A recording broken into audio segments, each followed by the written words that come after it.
فلما قضى موسى الأجل وسار بأهله آنس من جانب الطور نارا قال لأهلهم كثوا إني آنست نارا لعلي آتيكم منها بخبر أو جذوة من النار لعلكم تصطلون فلما أتاها نودي من شاطئ الوادي الأيمن في البقعة المباركة من الشجرة أن يا موسى إني أنا الله رب العالمين وأن ألق عصاك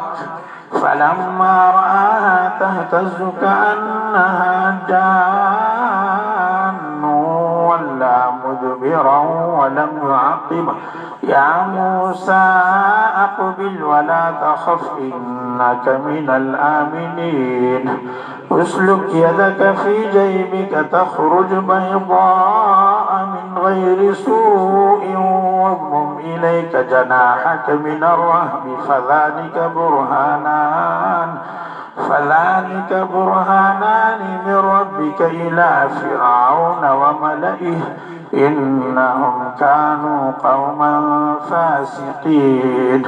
قال رب إني قتلت منهم نفسا فأخاف أن يقتلون وأخي هارون هو أفصح مني لسانا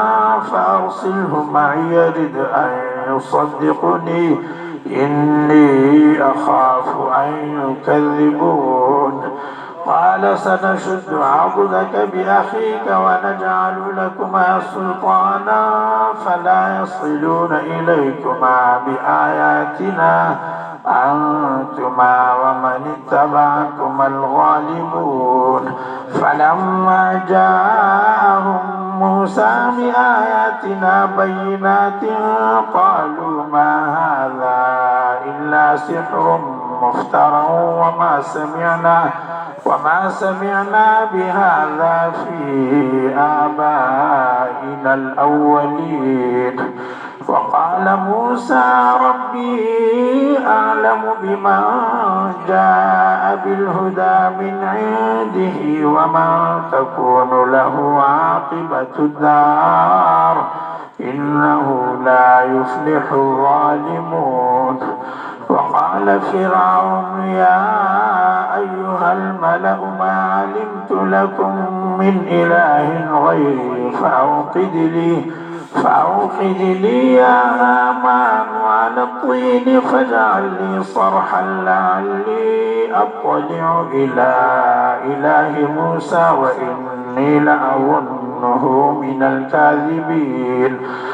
واستكبر هو وجنوده في الأرض بغير الحق وظنوا أنهم إلينا لا يرجعون فأخذناه وجنوده فنبذناهم في اليم فانظر كيف كان عاقبة الظالمين وجعلناهم أئمة يدعون إلى النار ويوم القيامة لا ينصرون